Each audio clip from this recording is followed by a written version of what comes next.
Bueno, ahora vamos a avanzar con el punto 3 de la bolilla 2. Vamos a hablar de los recursos públicos. Adelantamos que es un punto que tiene contacto con temáticas que van a ver ampliamente desarrolladas, por ejemplo, en la bolilla 6, Derecho Constitucional Tributario, donde van a poder diferenciar las diferentes competencias tributarias entre el Estado Nacional, las provincias y los municipios y su juego con la ley de coparticipación federal, ¿verdad? Así que abordaremos el principio cuando habla de concepto de recursos públicos. Hay una definición lata que refiere a que todo ingreso dinerario del Estado constituye un ingreso, un recurso público porque lo recibe el Estado.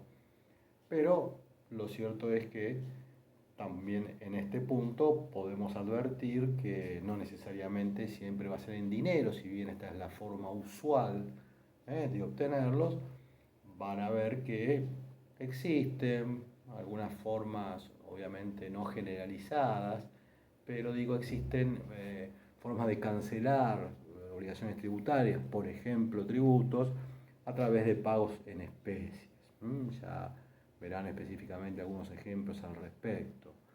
Pero todo ingreso del Estado nos da una definición genérica y que además siempre debemos tener presente esos ingresos, esos recursos tienen que estar destinados a la atención de las necesidades públicas mediante o a través del gasto público. Entonces aquí nos encontramos con que si lo miramos un poco históricamente, los recursos o los ingresos públicos, imaginarán ustedes que grande es la diferencia desde la época medieval, la época de los grandes imperios, hasta todo su desarrollo en el punto al Estado-Nación, ¿verdad? Es decir, que queda claro que en una primera instancia había alguna serie de ingresos que tenían el señor feudal o los reyes, pero que estos no eran jurídicamente asimilables a lo que hoy podemos entender como una concepción jurídica de tributos. Tenían en general su fuente, su motivo de, de exigibilidad por parte de quien reinaba a través de dominaciones territoriales, el vasallaje, ¿se acuerdan? El vasallo, imposiciones a los países vencidos, apropiación de los territorios y los bienes de precisamente de aquellos que caían derrotados en una guerra. Pero bueno, siempre estuvo esta cuestión también referida no solamente a cómo se obtenían estos recursos, sino también a los gastos, ¿no? Recuerdan que en el primer momento incluso el patrimonio del rey personal y el del Estado se confundían, después empezó a haber algunas diferencias entre lo que era el erario y el fisco, entendiendo los primeros como bienes personales del señor feudal o del rey de la época solamente por el hecho de ser tal, ¿verdad? No tenía una concepción jurídica subyacente como la que rige o nos rige hoy en día. Pero evidentemente este tipo de imposiciones que los soberanos pudieron estar exigiendo fueron cambiando con el tiempo hasta llegar hoy a la actualidad, donde vamos a ver que rigen todas las normas de cualquier ley y obviamente la pirámide jurídica que ya mencionamos oportunamente. Y que obviamente el Estado tiene una serie importante de atribuciones como para poder obtener estos recursos, pero que de ninguna manera esto funciona de una manera omnímoda o ilimitada, sino que va a tener precisamente los límites que prevé nuestra Carta Magna. En este contexto existen algunas cuestiones que son discutidas en la doctrina, que ustedes lo podrán ver, que bueno, es el caso de las multas, por ejemplo, si son ingresos o no, dado que esto tiene por ahí más que ver con un tema presupuestario, pero bueno, no se puede prever los ingresos que va a recibir un Estado en concepto de multa, ya que esto precisamente se basa en el incumplimiento de la norma de los obligados. Y lo mismo pasa con algunos ingresos que se pueden obtener a través de lo que se denominan las empresas públicas, ¿verdad? Que, bueno, pueden o no dar beneficios, pueden estar o no grabadas por tributos, por ejemplo, como cualquier sujeto, pero que bueno, que lo abordaremos un poquito más en detalle cuando hagamos referencia a los monopolios fiscales. Es decir, desde la historia antigua a la actualidad ha cambiado la fuente jurídica, antes casi inexistente, en relación con la posibilidad del Estado de obtener recursos e ingresos.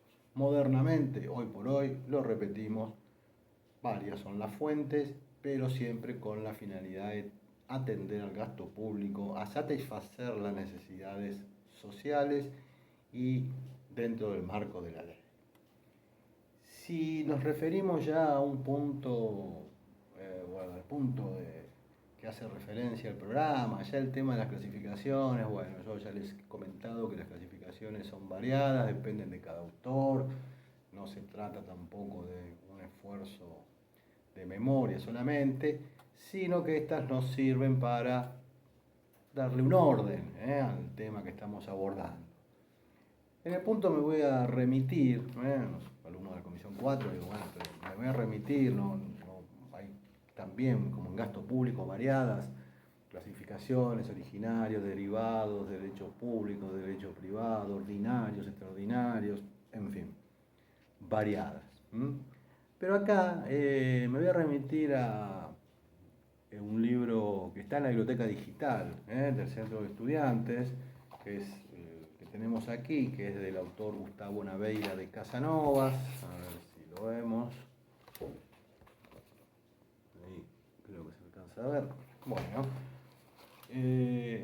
a partir de la página 220, reitero, el libro de Finanzas Públicas y Derecho Financiero de Gustavo Naveira de Casanovas, a partir de la página 220 empieza a hacer una mención a las diferentes clasificaciones de los ingresos o los recursos públicos, a la cual me remito para no estar aburriéndolos con cuestiones que hacen a diferentes parcelas o formas de parcelar el tema que varían según cada autor. Algunas son comunes y otras son diferentes. Pero bueno, ahora sí, brevemente para ir un poquito redondeando esta primera parte del punto 3, por ahí hacemos un par de bloques para que no sea tan pesado el archivo, si no se complica con la tecnología. Está este punto que habíamos mencionado, ¿verdad? El tema del monopolio fiscal. Bueno, el monopolio, primero, recordarán ustedes de economía, lo podemos caracterizar como cuando una determinada actividad, ya sea provisión de bienes o servicios, es prestado por un solo sujeto. Esto se puede dar de alguna manera natural, si ustedes quieren, es decir, sin intervención del Estado, pero lo que estamos hablando aquí son de supuestos en los cuales es el Estado precisamente el que decide ejercer una determinada actividad de esta manera, como único actor productivo o prestador de servicios. Obviamente que también recordarán ustedes que después está esta variante que es el oligopolio, ¿verdad? Cuando son pocos actores los que prestan un servicio u ofrecen un bien. Reitero, están los que se dan por el mercado, por posiciones dominantes, pero también están los naturales, porque no hay, obviamente por el tipo de explotación de que se trate, esto hace que no sea muy usual que haya muchos actores. Fíjense ustedes la extracción de petróleo, fíjense que nos alcanzan los dedos de la mano para ver cuántas compañías se dedican a la extracción, comercialización del petróleo en nuestro país. Esto, bueno, tiene que ver con precisamente el hecho de lo costoso que es la actividad y la experticia que se necesita para desarrollarla y grandes inversiones previas. Son negocios que tienen estas particularidades. El hecho de que se ejerza por parte de una sola persona, obviamente que es, sobre todo en el marco del Partido Liberal, una disfunción del mercado, es decir, algo que altera la lógica de mercado porque hay un solo prestador, para lo cual empezamos a ver las ventajas y desventajas que puede tener esto. Pero como el punto específicamente es monopolios fiscales, bueno, acá estamos hablando de cuando el Estado ejerce en manera monopólica. Vale aclarar que también lo pide la bolilla, cuando habla de fin fiscal y fin extrafiscal del monopolio, bueno, tiene que ver con el tema de los ingresos. Primero, definimos y conceptualizamos. Monopolio fiscal, vamos a hablar ahora del monopolio en mano del Estado. En mano del Estado. Puede ser por una cuestión económica, estos son los que se llaman los monopolios fiscales. Es decir, que el Estado se reserva para hacer una determinada actividad simplemente por el hecho de obtener recursos e ingresos. Esto pasa, chicos, o puede pasar, digo, y pasa en el derecho comparado incluso. El fin fiscal es el primordial y como van a escuchar seguramente, por ejemplo, en los tributos, el fin fiscal de un tributo es obtener recursos, ingresos, no más. Yo siempre digo, no le pidamos al impuesto más de lo que el impuesto tiene que dar. Ahora, si saco el foco de la cuestión económica y dejo el fin fiscal de lado, puede ocurrir que el Estado tenga razones extrafiscales para generar un monopolio. Por ejemplo, cuestiones estratégicas. No es el caso de nuestro país actualmente, pero bueno, podría decidir que la extracción, producción o comercialización de petróleo, cualquiera de estas etapas, esté prestada por una empresa totalmente estatal, ¿no? O parcialmente, si ustedes quieren, estatal. Pero esto no ocurre en la realidad hoy de nuestro país. Lo que no significa que, bueno, esta distinción de decir monopolio fiscal cuando el Estado quiere obtener nada más que ingresos y extrafiscal cuando tiene otros fundamentos estratégicos de soberanía, políticos para desarrollar el solo esa actividad, esto en el ejemplo típico de actividad monopólica en nuestro país, como pasa en muchos de estos temas, da lugar a que nos encontremos con opiniones encontradas. Pero pongamos el ejemplo. Una actividad monopólica hoy en nuestro país es el juego. No podemos organizar una lotería, o salvo la de poca monta, ¿verdad? Pero digo, los juegos públicos, en el sentido de que cualquiera puede jugar, quiniela, lotería, quinisei, loto y todas sus variantes, muchas por cierto, que no es un dato menor, pero bueno, esta actividad la puede prestar nada más que el Estado. Ojo que cuando digo que la presta nada más que el Estado no significa que la haga él directamente, puede hacerlo, lo puede concesionar, ejemplo de los bingos, pero no se puede un particular empezar a desarrollar la actividad de bingo de una manera voluntaria sin previa autorización del Estado. Para lo cual, ustedes acá verán en el ejemplo que podemos argumentar en ambos sentidos. Fin fiscal, obtener ingresos a través del juego. Bueno, parecería que esta profusión que hay de juegos de azar en todas las provincias y en el Estado Nacional a uno le hace sin duda sospechar e incluso ratificar por las cifras que mueve que acá podría haber un claro interés fiscal, dado que de una manera u otra se pagan tributos sobre esos ingresos de juego.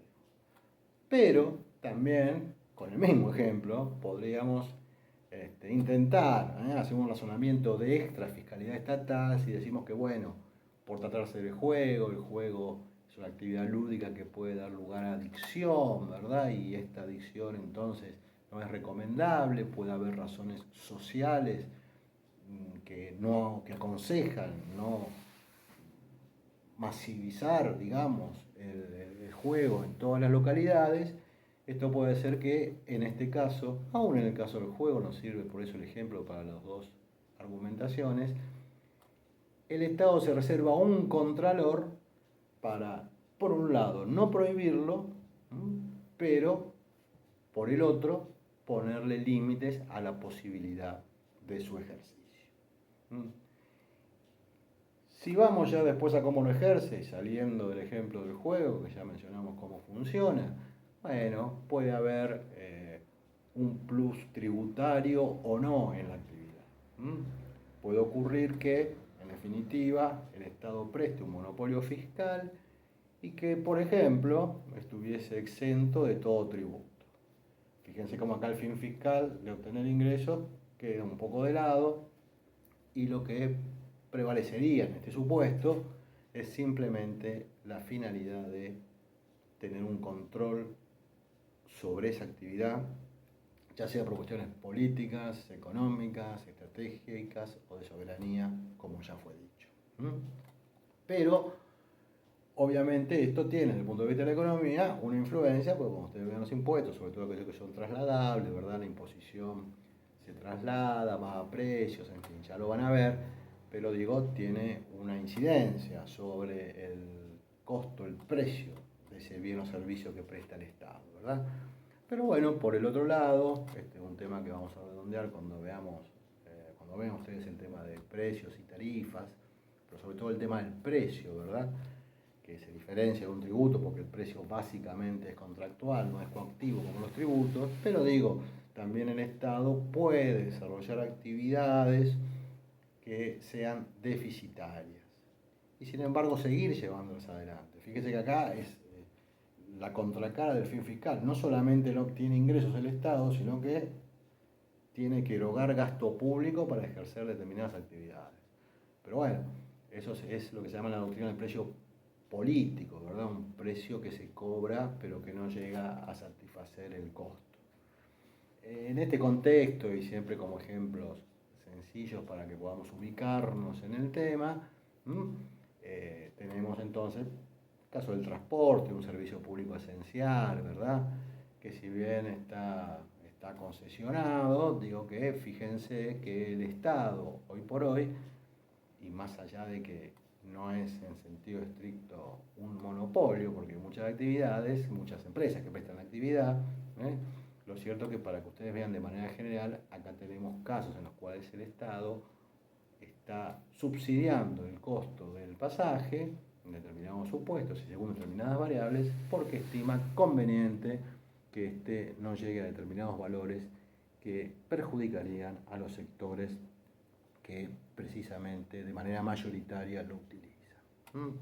Pero bueno, reitero, no es un caso de monopolio, pero servía para ver esto de la fiscalidad y la extrafiscalidad. Algunos autores, pero ya esto tiene que ver con la cuestión de pensamiento económico y vuelvo siempre a las fuentes extremas si ustedes quieren, pero digo, todas respetables, por cierto, digo, la escuela liberal no ve para nada con beneplácito que el Estado se dedique a generar bienes o prestar servicios y bueno, se ponen en tela estos argumentos referidos al aumento de la burocracia, el aumento del gasto público, porque bueno, hay que atenderlos o generar los recursos humanos para que se pueda prestar, y ponen en juego también la eficiencia del Estado, es decir, que hay como una especie de tendencia en esa escuela a pensar que el Estado es un actor económico ineficiente.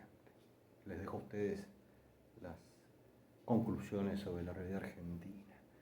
Por el contrario, si nosotros pensamos en un Estado que debe intervenir en la economía y que en todo caso debe coadyuvar a la mejora social y económica de los habitantes, bueno, ahí podría encontrar entonces la justificación en prestar un determinado servicio o producir un determinado bien de manera monopólica.